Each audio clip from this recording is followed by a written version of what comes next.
So much, Isabel, and I apologize for my technical difficulties over here. Welcome everyone to the Temple SBDC Intro to Government Marketing webinar. Like Isabel said, my name is Maureen Herczeg, and I am a consultant here at the Temple SBDC.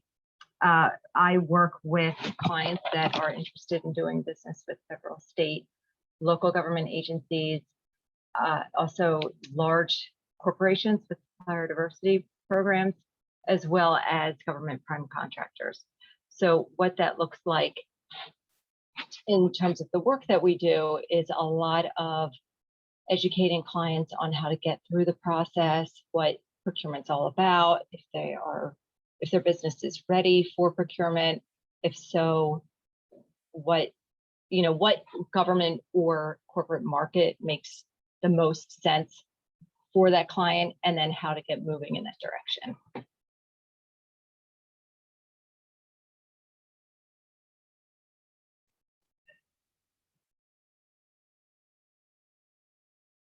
Okay, I'm sorry. Just to make sure I have the right. There we go. Isabel, do you have a copy of the slides? I just want to make sure I'm pulling up the right one. Yeah. Do you want me to share my screen and then you can focus on presenting? That would be great. Thank you. Absolutely. Here. All right. Great. Fantastic. Thank you again for everyone's patience while I work through the technical difficulties. So before we start, Isabel, were you able to let everyone know a little bit about the center and how we operate? I did, yeah. We talked about. We are ready to get moving then. Great. So I'm going to start this afternoon's presentation with a little bit about what procurement. Okay, so what is it? What are we talking about today? So procurement, in accordance to Merriam-Webster, is the act or process of procuring. So really what we're talking about here is large organizations buying things. Usually what they will do is have, some cumbersome process in place to make that happen. And so the whole process looks very different than just a, small business to small business or business to customer. So within this context, we are talking about doing business with the federal government, state government, local governments, quasi-government agencies, which include organizations such as SEPTA, PennDOT. These are really your organizations that receive a lot of funding from federal or state governments, in which case all of the rules and regulations that are in place at those government agencies, they trickle down into those quasi-government agencies. So even though SEPTA isn't necessarily the government, they still need to play by the government rules on any projects that are primarily funded through the government. We're also talking about prime contractors. Again, especially at the federal level, the large prime contractors at a certain dollar threshold of a contract, that contract will have subcontracting requirements in place where the contractor must do, X% of business on that project with small and or diverse companies. And then there's large corporations as well. So your Aramarks, Sodexo, GlaxoSmithKline, companies like that. Next slide. Okay, so let's talk a little bit about some reasons why we would want to consider going down this road. You're looking at a large corporation like I had, or a government, and like I had mentioned, it can be a little bit different, but the procurement process may be a little bit more cumbersome. So what's the incentive here? Well, they spend a lot of money. The Federal Department of Defense is the largest spender on the planet and has been for as long as I've been looking at them, for at least the last 20 years. They buy pretty much anything you could possibly think of. There's a wide range of products and services. I've looked at many, many different procurement forecasts in my time doing this, and I'm never I never stop being surprised at the type of things that they are looking for. I was looking, for example, at a USDA procurement forecast a couple years ago, in which they were forecasting the need for cow cadavers. So there really are very few things that the government's not buying. Another reason, which is really relevant right now, is they tend to spend through economic downturns. So when everything came to a screeching halt in about March of 2020, in terms of our economy, the government was still spending. They still had contracts in place. They were still moving money. So that is one reason why they can, it's a good road to go down to, a good option. And then finally, also supplier diversity requirements, both, as I had mentioned previously, on the federal contracting side, as well as there are many large corporations that like to do the right thing. And as a result, they've got really great supplier diversity programs in place. Next slide, please. Okay, so why not procurement?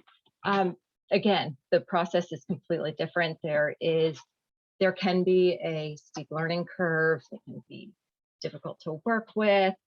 You have to learn a completely new language, especially when you start over with the federal government. It's just alphabet soup. There are acronyms all over the place, and it can be difficult to really find your way around and stay on top of everything that you're coming across in terms of your knowledge base.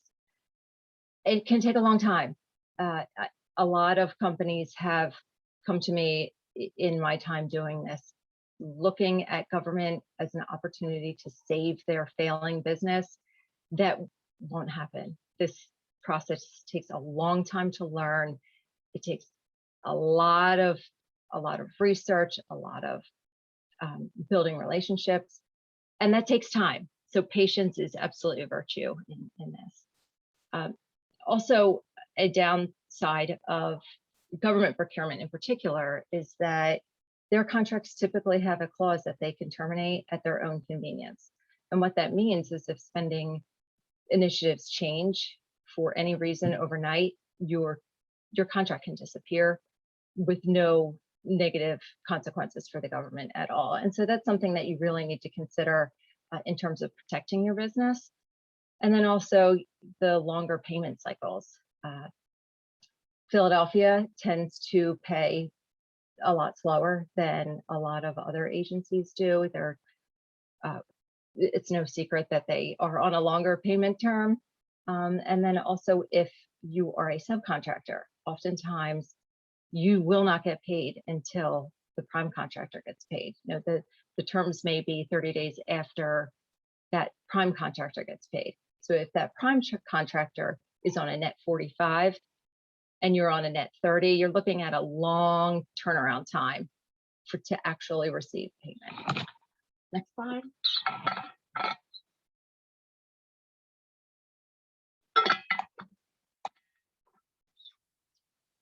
So let's talk a little bit about what it looks like to be ready for government procurement. How long has your business been in business? And when we ask that question, we're not just talking about how long it's been since you filed your paperwork or you incorporated. It really means how long have you been in business and generating revenues. Typically, we recommend that businesses be in business and generating revenue steadily for at least 2 years before they start looking seriously at going down the road of government and large corporation procurement. And the reason for that is these government agencies, because they are spending taxpayer dollars, and at the corporate level, you know, oftentimes these are publicly traded companies with shareholders. There is a lot of accountability in the spending. So what that means is that when the contractor is looking to do business with your business, they are going to want to be absolute certain that your business will be in business at the end of that contract. So they're really looking for again, steady revenues, that you're in business and consistently doing business, and that you have a solid past performance so that they are able to reach out to some of your previous customers and ask them, you know, how did they do? They do a great job.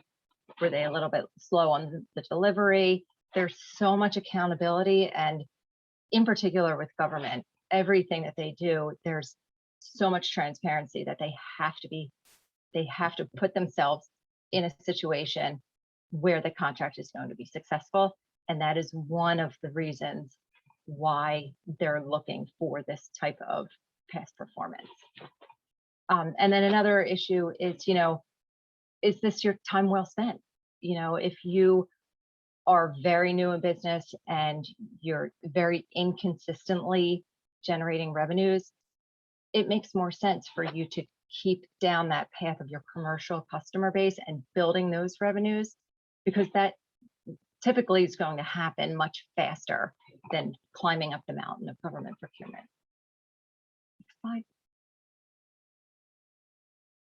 Again, the contracting officers are going to be looking for positive cash flow and increasing revenues. Another reason for this is, you know, the lag in payment. You know, when you get a contract, they're not going to pay you up front, which means if the contract is for a project that is somewhat complex and involved, you may need working capital to get started on that contract and get moving and set yourself up so that you're able to deliver on all of the deliverables in a timely manner. And if you don't have the working capital to do that, you're not going to succeed. So they want to make sure, again, that you're going to be able to perform. Next slide, please.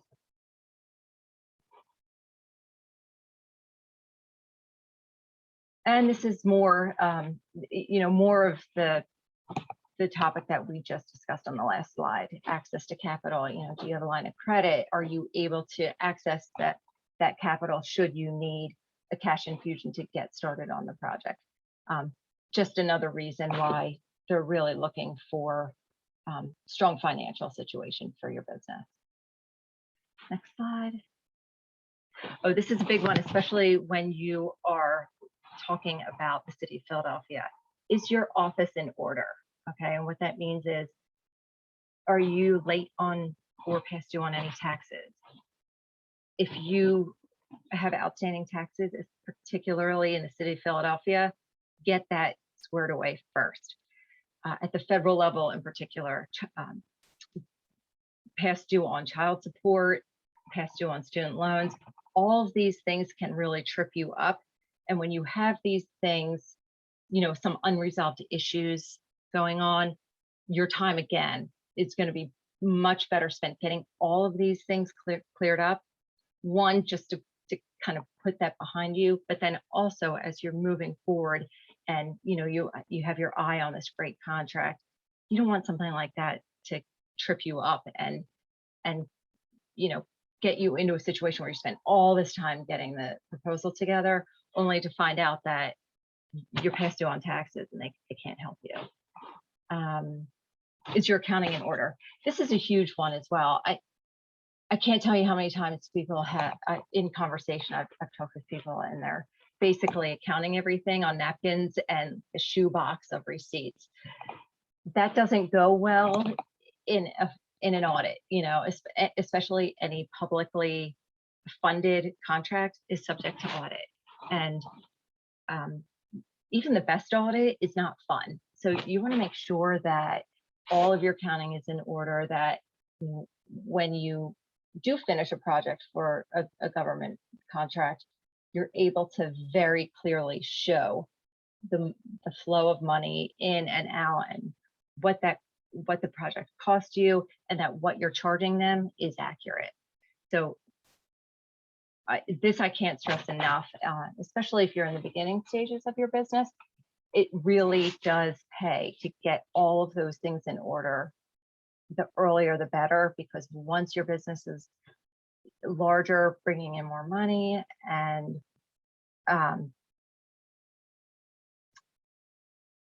bringing in more money, you want to make sure that you don't have to back up and spend time getting all that in order. Okay, next slide, please.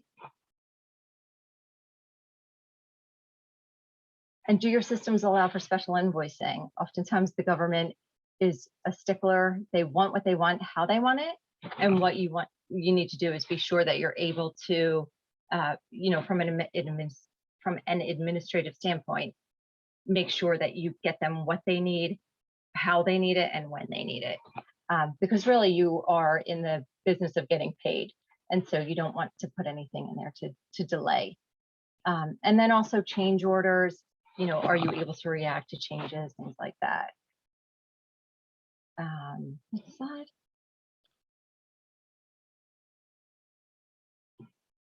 Access to the internet. This is definitely a must in terms of putting bids in.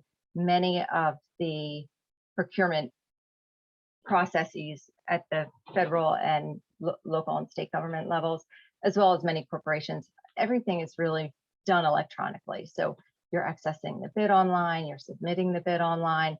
So if you don't have that reliable internet connection, you may find yourself with some challenges. Another thing to consider is cybersecurity. If you're going after the Department of Defense, there are certain requirements that they will expect all of their contractors to fulfill. So that is one thing that you need to consider as well. Next slide. Okay, so now that you know that you've got all these questions answered and you're looking at everything that we discussed, and yes, okay, checked off all those boxes, I am ready. Let's move towards government procurement. The question really isn't if the government purchases what you are selling, it's actually more of a question of how. So finding opportunities, this is something that once you get the hang of your agency and how they are publishing their opportunities, again, they're usually online. Once you get that process down, it's relatively simple to keep on top of all of the bids and RFPs that are coming out. But it does take time to figure out that process. Do you have the time to go through all of these portals and figure out what the processes are? Also, strategic partnerships. These are really important, especially if with your industry, small businesses really are doing much more work as a subcontractor. Then you'll need to find the time to build those relationships and find out who the prime contractors are, and getting inside that company and looking at who you can build a relationship with to start doing business with them. And do you have the capacity to perform on longer term contracts? So really, this is just a matter of looking at the opportunity and realistically deciding whether or not you can perform. Next slide.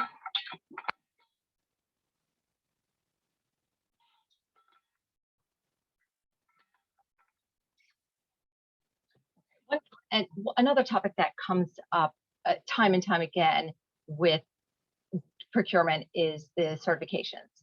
I'd say in the past year, a large percentage of the consulting that I've been doing is helping clients figure out what certifications are appropriate for their business. So this is not, unfortunately, it's not quite as black and white as you would think, but just with a little bit of guidance, you can easily figure out what you are eligible for and how that might help you. So small businesses typically will self-certify. As you put a bid in on an opportunity, you basically just check a box. It is typically determined whether or not your business is a small business or a large business by the NAICS code of your industry. Here at the SBDC, we rarely see large businesses because the SBA's definition of a small business is relatively large. It's about 500 people in manufacturing. Then there are women-owned certifications. there is the Small Business Administration. They rolled out their own certification within, I think it was last October that came out. So that's relatively new. There is the Women's Business Enterprise Council, the PA Unified Certification Program, and Isabel can actually speak a lot more to the Women's Business Enterprise Council than I can. She actually has some in-depth experience with them, but basically the Women's Business Enterprise Council is geared on the commercial side. However, it is a well-vetted certification, and so some agencies will accept it as well. Pennsylvania Unified Certification Program is actually comes out ultimately from the Department of Defense. I'm sorry, the Federal Department of Transportation, excuse me, and it is sort of funneled down to the states. And so here in Pennsylvania, it's one certification, and this is for companies that are interested in doing business in the transportation space. So you're looking at SEPTA, Airport, PennDOT, but also, as with the Women's Business Enterprise Council certification, this certification is really, really well done, and therefore a lot of other agencies and entities will accept it, such as City of Philadelphia, State of Pennsylvania, for example. And then there is a certification specific to the City of Philadelphia, and that is the Enterprise Center.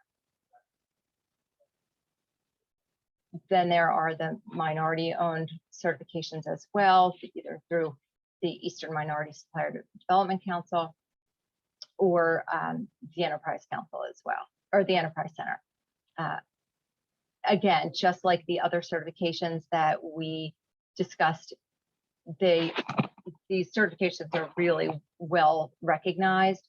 And so depending on who your customer is, one might be more appropriate than the other, but oftentimes one certification will cover a number of different customers. And then there is the Disadvantaged Business Enterprise certification as well. There is usually a personal net worth component of this. This is an economic disadvantage. And so some examples, again, are the Pennsylvania UCP that I had mentioned, and then the SBA has an 8A business development program as well. So not only do they look at your social designation, such as race, they will also look at your net worth.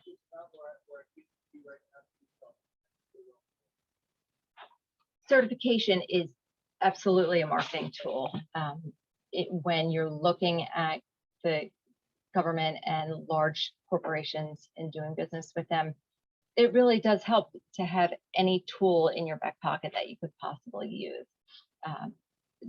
Federal and state agencies oftentimes will have goals for their spending with small and disadvantaged businesses, women-owned businesses, veteran-owned businesses. So there certainly is good reason to get the certification. We like to call it the icing on the cake. You always kind of market your cake, and then, meaning market your company as a great company who can fulfill a lot of needs. And then the certification is the icing. Certification is not a guarantee of business of any sort. So oftentimes people will come to me saying, oh, I hear there's a lot of business, as a woman-owned business, I'm thinking about putting my company's name in my wife's name, or my company in my wife's name, so that we can get those opportunities. And that's really not the way it works. They really do look very deeply into your business to make sure that the person claiming the disadvantage is owning and operating it, making the decisions. And then you still need to go through all those processes of finding business. So it's unfortunately not like you get the certification and then opportunities come raining and showing up at your door. So when you are thinking about getting certified, I will meet with a client, for example, and one of the first things I'll ask them is, who are your customers? Who are you selling to? And that will often help me identify what would be the most appropriate certification. So you identify the customer, and then you get a sense of, okay, do they have a supplier diversity program? Are they putting any weight on these certifications? If so, what certifications do they recognize? And how will this benefit my company? Next slide. The documentation, and I think Isabel can speak very highly of, highly and in depth of the required documentation in these certifications from her experience, but it's a laundry list of things that you need to provide. So one of the driving factors behind your decision to get certified really would be do you have all the documentation? If not, can you pull them together easily, or is this going to take forever? And then once you do get certified, you often need to maintain it. So every year you're submitting those documents again to recertify. So like any business decision, you want to make sure that the cost and the benefit, the benefit outweighs the cost. Next slide. Oh, and again, when you're looking at the certifications that your potential customers are accepting, do you qualify? You really, sometimes you may get hung up on a personal net worth, or you may not entirely have the expertise, even though you own 51% of the company. The expertise may lie with your partner. So these are the things that you need to look at. Do you have the time and resources to pursue?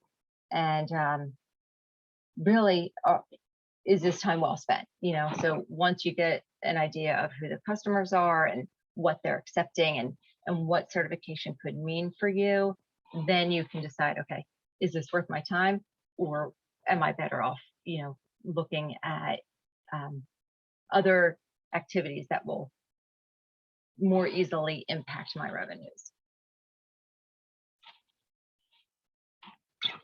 Once you get certified, how are you going to market it, right? So you need to, again, be sure you know who your customers are and how they are receiving the certifications. And then building relationships once you get the certification, really just trying to figure out how you're going to leverage that. Next slide.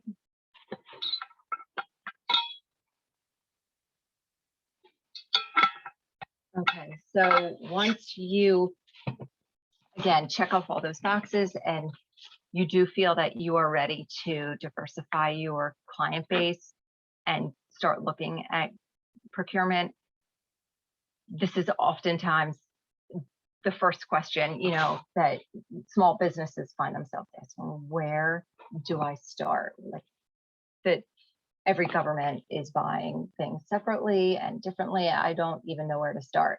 And that's a good question. So one of the things that we recommend is that you use your resources. There are so many resources out there that can help you get through this process. One of which would be attending webinars like today. We have consulting that can help you.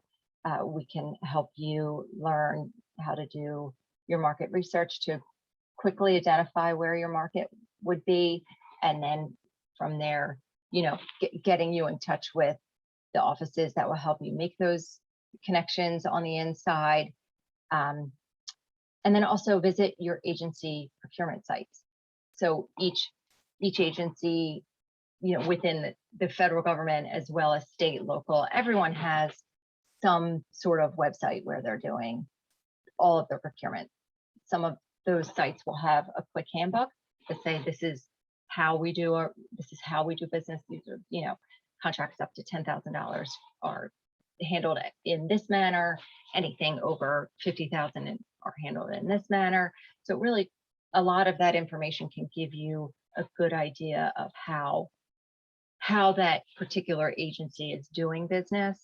And then there's also oftentimes a lot of additional information. You can find procurement forecasts.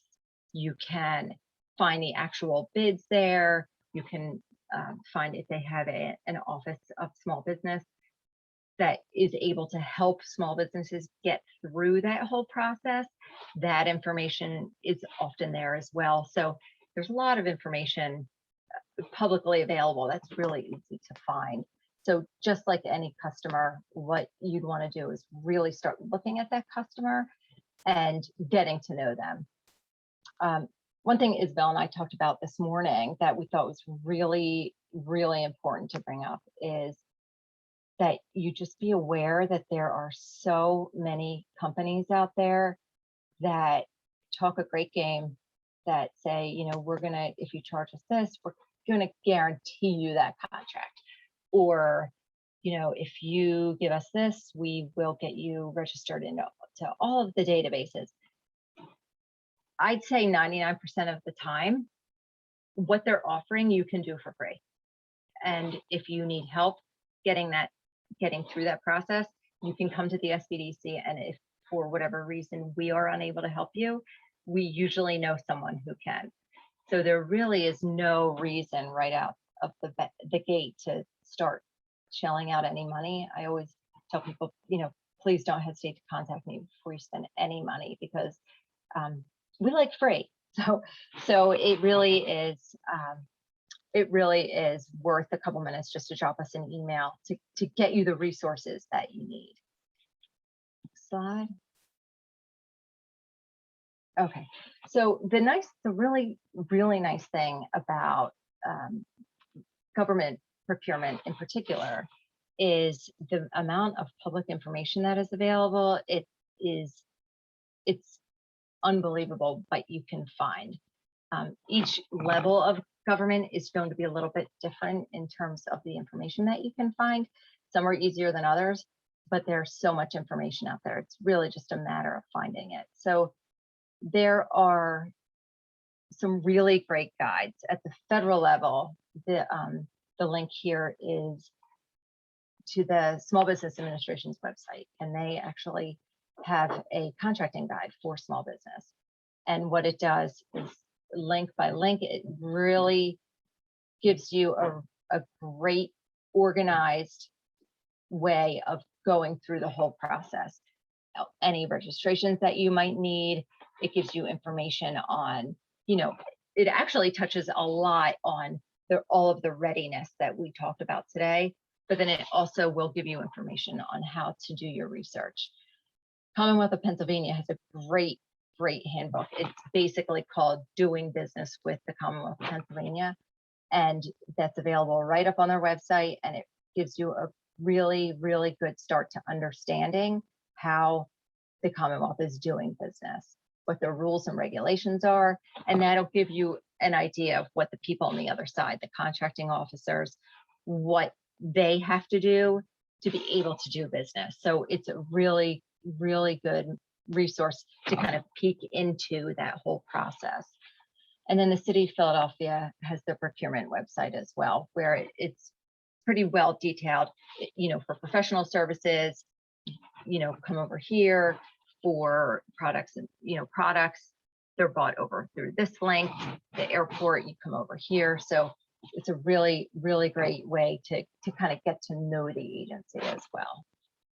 So this is definitely, when you're getting started, I highly recommend that you start with those guides just to get a sense of, you know, what your agency is all about.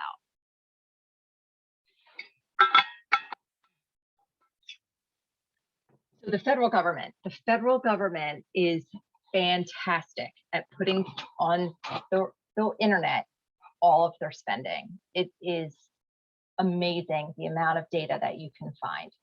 So in terms of the federal government, one of the first, when I'm working with a client, one of the first things I will do is visit usaspending.gov. This is where the federal government puts all of their spending data, whether it be a contract or a grant. It's amazing. What you can do is go into the database and you can search by keyword, you can search by NAICS code, you can search, you know, contracts going to women-owned businesses, or, you know, whatever it is you're looking for. So typically what I'll do is I will grab the last complete fiscal year and then search by NAICS code. So if someone comes to me and says, I am in the business of website design and website maintenance, I will grab that NAICS code. I will go to the last complete fiscal year and I'll run a quick search. What this database will do is spit out information on every single federal contract that was issued against that NAICS code in that last year. You can export it to Excel, do a quick sort, and then from there, you're able to see what agencies are spending. This database in particular will not only tell you the agency, it will tell you the sub-agency, it will tell you the particular office within that agency, it will tell you who the contract went to. So I've also used this database for a competitive analysis as well. I had a client come to me saying that, she knew company XYZ was doing a lot of government work. And so I ran that company to get an idea of who they were doing business with. And that's another way to find your market. SAM.gov is also a great resource. SAM stands for the System for Awards Management. The longer SAM is around, the bigger it gets. It was basically designed initially for the government to have a database of all the businesses that they were doing business with. So if you wanted to do business with the government, you needed to get your information in there because they do not issue paper checks anymore. So they needed a place where they could have vendors go, put in all of their information, put their banking information so that when it came time to pay, they could just, electronically wire the money, made things so much more streamlined on their side. Over the last couple of years, they've actually they've beefed that website up so that they're now posting opportunities there. You're able to find contract data there. So you're able to do a lot of research in terms of previous contracts. And then you're also able to see the contracts that are out for competition now. So SAM is a really, really great resource to help you figure out where in the federal government you would fit best. Procurement forecasts are a fantastic way to see how different agencies foresee how they're going to spend their own money. So usually they're done, on a 5-year basis. They're all available on this website. You just pull this website, the acquisition.gov. On the left side is the agency, and it's a link right to the agency homepage. On the right-hand side is a link that takes you directly to the procurement forecast. So if you are, in USA spending and you're saying, oh, okay, website development, health and human services, spending tons and tons of money on website development, on social media marketing, things like that, then you can take that information and go to the procurement forecast and see what's coming down the line. It's a really, really great resource to try and figure out, what's going on in that market. And then the USA Gov is a great resource as well. It provides not only information on how to do business with the federal government and the Department of Defense specifically, it actually has a link that takes you to information on how to do business with all the different states. So this is a great resource to have in your back pocket as well. Next slide, please. Commonwealth of Pennsylvania, they too have a lot of public information as well. The PA Treasury, the e-library will give you information on past contracts, and the e-marketplace is where they keep all of their information. It's where you're looking to find bids and you're finding past contracts, and there's just a lot of information there. And there's also a lot of information that tells you how the Commonwealth is doing business. So if you're thinking that the Commonwealth is a good place for you, these are the places to start for sure. And then the city of Philadelphia has actually done a really good job as well, providing a lot of public information. The contracts data will give you information on all past contracts. Open Data Philly gives you all kinds of information and data about spending. Really, that website really runs the gamut on the kind of information that you can find. And then the payments, I've actually used that to drill down into different agencies. The unfortunate thing is that the payments website, there's usually a couple-year lag between when the payments were done and when you're able to find it online. So I think the last time I looked, it was probably around 2018 or 2019's data. But what you can sort of keep in mind as you're looking at that information is that if, you know, city agency XYZ is spending a lot of money on this particular product or service, chances are they're going to do it again as well. This also gives you the opportunity to see who the big players are in city procurement, who's getting the big contracts, what those contracts were for. So this is a great resource to help you see what's been going on in Philadelphia as well. Next slide. Okay, so a couple do's and don'ts about the road to procurement is, you know, it's really beneficial for you to take a real hard look and almost make this like part of your business plan and decide whether or not your business is where you want it to be and if this road makes sense for you right now.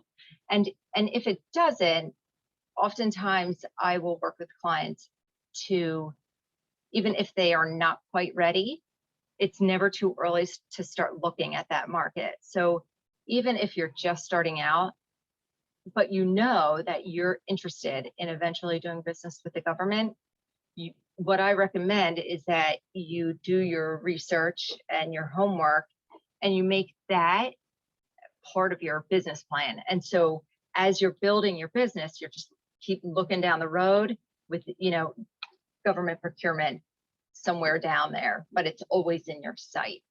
You know, definitely do your homework. If you are on these websites and you're unable to kind of figure out exactly the best way to get a hold of the data that you need, you can certainly feel free to reach out to us. We're happy to help you get your hands on those numbers. And then also treat this like you would any other business decision, going after any other customer.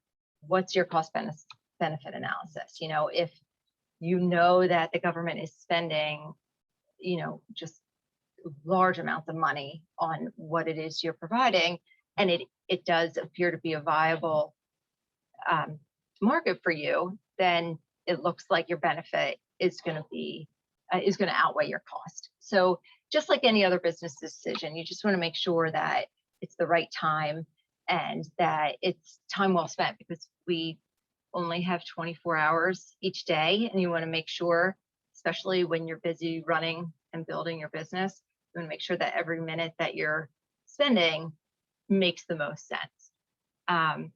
And do expect success to take time. Typically, we say about 2 years, 18 months to 2 years is how long it takes to get that first contract. But once you get that contract and you have that relationship and you perform really well on that contract, it's usually the first contract that's the hardest to get. So do expect for it to take time, but it's certainly not an impossibility. Don't be starstruck by the aggregate spending amount. So when people look at what the Department of Defense is spending, sometimes get stars in their eyes. It is a lot of money. So you just want to make sure that you're not sort of blinded by the glitter of those numbers, and really make sure that, again, you're making a good business decision and spending your time well. Don't wing it. We are here to help you. Like I said, there's so much information available in terms of market research and data that there's no need to wing it. You can, if you fail to plan, you plan to fail. This absolutely is applicable in this situation. But again, a little bit of planning is going to take you a long way in this. Don't fall victim to the predatory companies. You know, we were talking about Sam a little bit earlier about the federal website where businesses input their business information. I've seen emails coming from clients saying, you know, is this legit? And there are companies out there that do a really, really good job of making themselves look like the government. And in the smallest of smallest print, at the very bottom, it will say, we are not the government. They're certainly not putting that front and center. So just assume that when you're looking to do business with the government, you don't need to pay for anything. You don't need to pay for any registrations. You don't need to shell out any money. It's always worth checking in with us first. On the off chance that there's something is legitimate that you would need to pay for, we can at least vet it and let you know that what you're looking at is actually legitimate. And again, don't assume that success happens overnight, but it does happen. There is a lot of opportunity. It's just a matter of setting yourself up for success from the beginning. So don't get discouraged, because there are, if you look at the small business spending reports that the federal government puts out, a lot of small businesses are successful. So it's just a matter of setting yourself up for that success and being persistent.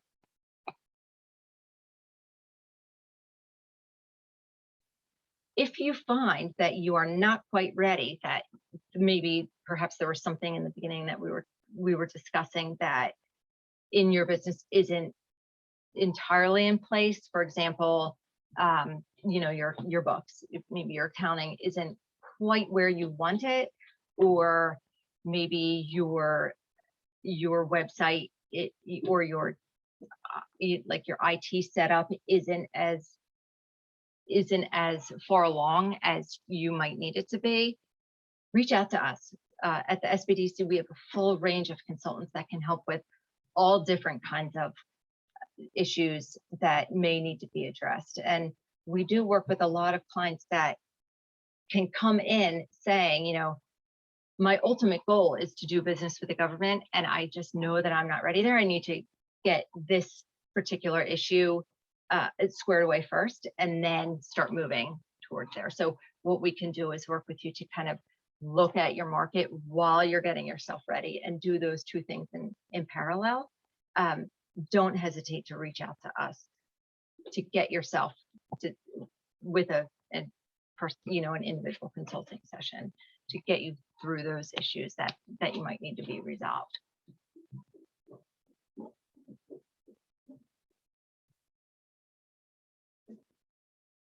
And I think that is it. And I'm not sure if it was mentioned before I joined in that we're actually building a series of procurement related training sessions.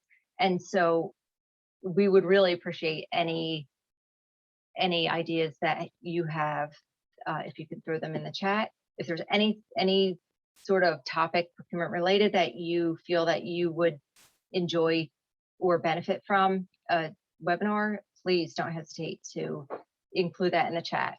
And we'll take that into consideration as we are planning the series. And it looks like some chats came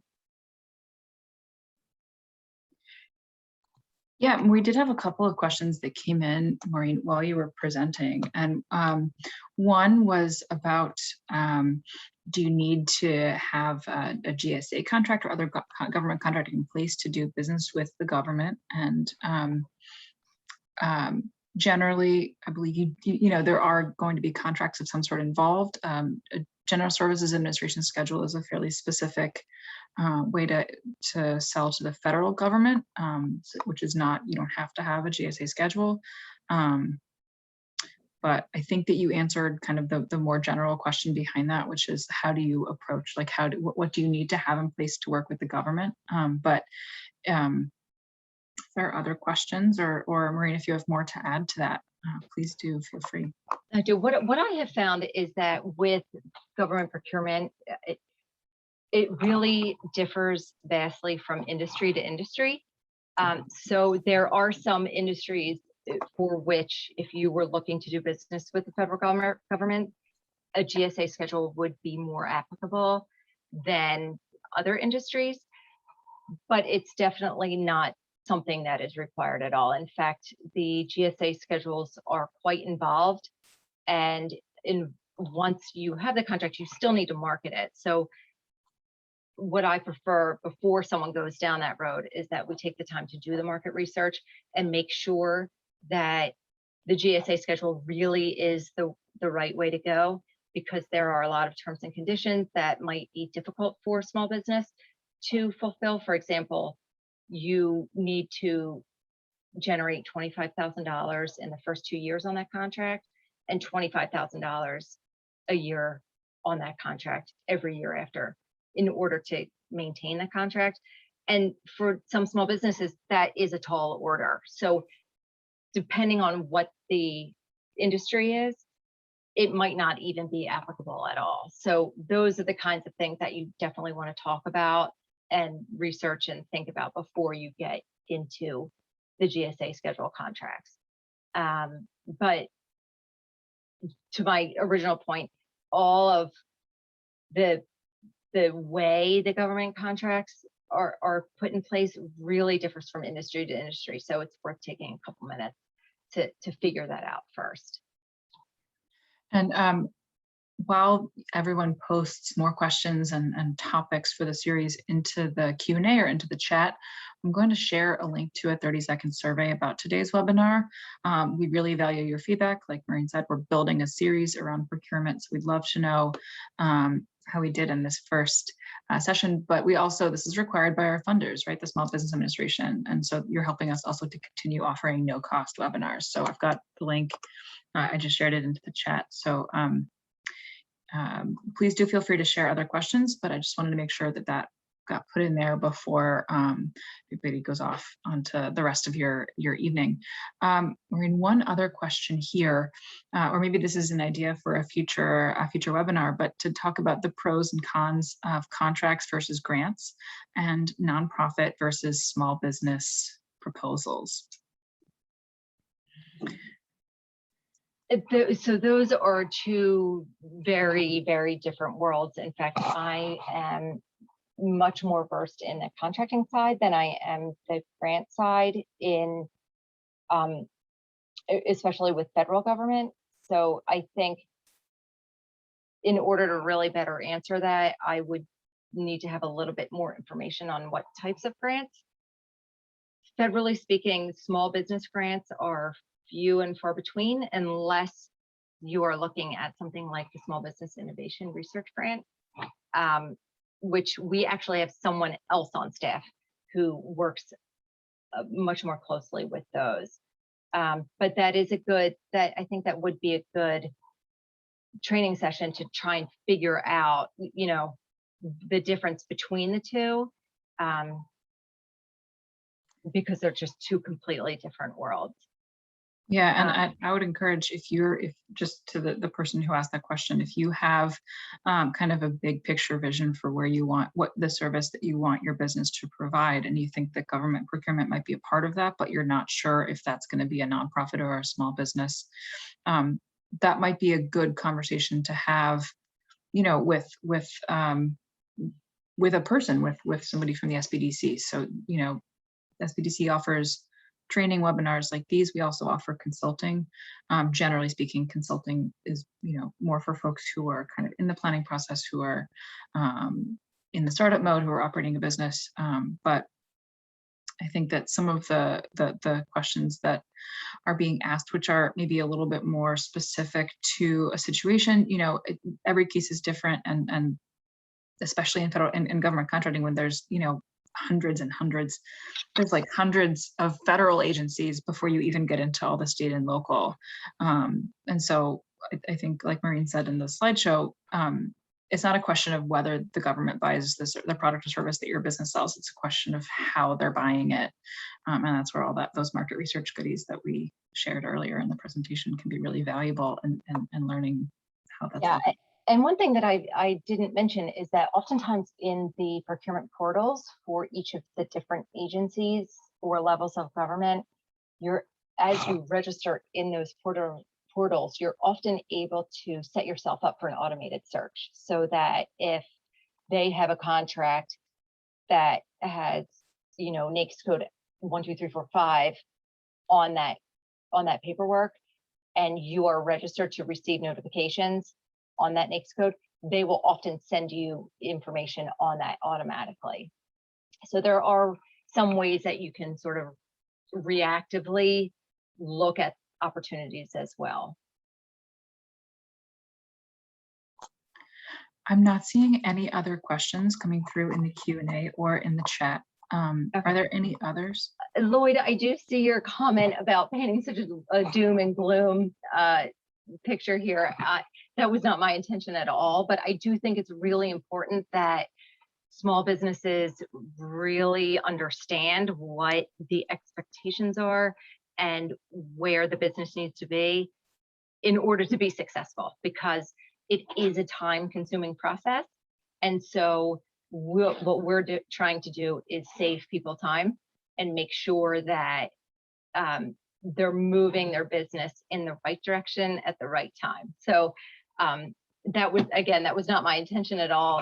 Like I mentioned, there are so many small businesses that have been really, really successful. We just want to make sure that people know what they're getting into when they start going down that road. Awesome. And fantastic. Okay, any other questions, any other ideas for future topics?